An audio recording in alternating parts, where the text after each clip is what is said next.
On the morning of September 11, 2001, 19 men armed with box cutters, directed by a man on dialysis in a cave fortress halfway around the world using a satellite phone and a laptop, directed the most sophisticated penetration of the most heavily defended airspace in the world, overpowering the passengers and the military combat-trained pilots on 4 commercial aircraft before flying those planes wildly off course for over an hour without being molested by a single fighter interceptor.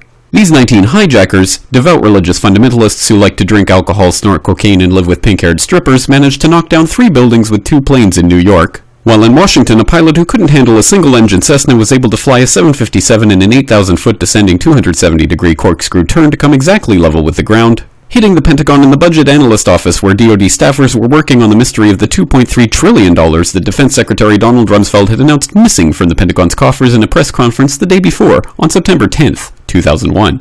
Luckily, the news anchors knew who did it within minutes. Osama bin Laden. The pundits knew within hours. Osama bin Laden. The administration knew within the day. Terrorists who committed these acts and those who harbor them. And the evidence literally fell into the FBI's lap. That a hijacker's passport was found blocks from the World Trade Center crash site, if you can believe that. But for some reason, a bunch of crazy conspiracy theorists demanded an investigation into the greatest attack on American soil in history.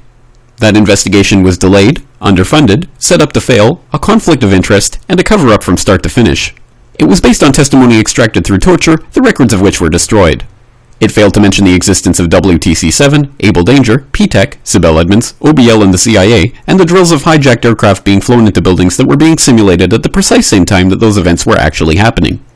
It was lied to by the Pentagon, the CIA, the Bush administration, and as for Bush and Cheney, well, no one knows what they told it because they testified in secret, off the record, not under oath, and behind closed doors. It didn't bother to look at who funded the attacks because that question is ultimately of little practical significance. Still, the 9/11 Commission did brilliantly, answering all of the questions the public had, except most of the victims' family members' questions, and pinned blame on all the people responsible, although no one so much as lost their job, determining the attacks were failure of imagination. Because Nobody in our government, at least, and I don't think the prior government that could envision flying airplanes into buildings. Except the Pentagon, FEMA, NORAD, and the NRO. The DIA destroyed 2.5 terabytes of data on Able Danger, but that's okay because it probably wasn't important. The SEC destroyed their records on the investigation into the insider trading before the attacks, but that's okay because destroying the records of the largest investigation in SEC history is just part of routine record keeping. NIST has classified the data that they used for their model of WTC-7's collapse, but that's okay because knowing how they made their model of the collapse would jeopardize public safety.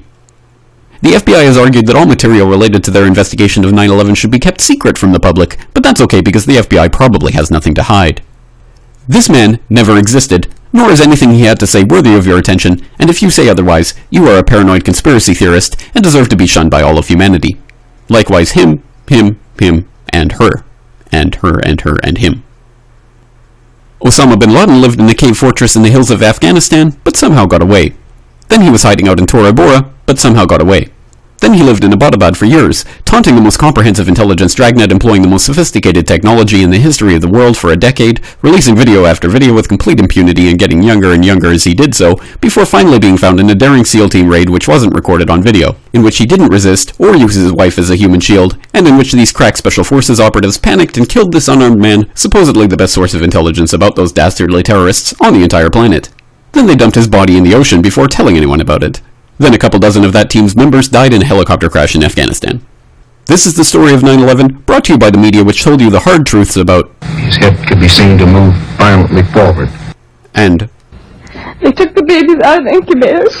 And mobile production facilities. And the rescue of Jessica Lynch. If you have any questions about this story, you are a batshit paranoid tinfoil dog-abusing baby hater and will be reviled by everyone. If you love your country and or freedom, happiness, rainbows, rock and roll, puppy dogs, apple pie, and your grandma, you will never ever express doubts about any part of this story to anyone. Ever. This has been a public service announcement by the Friends of the FBI, CIA, NSA, DIA, SEC, MSM, White House, NIST, and the 9/11 Commission. Because ignorance is strength.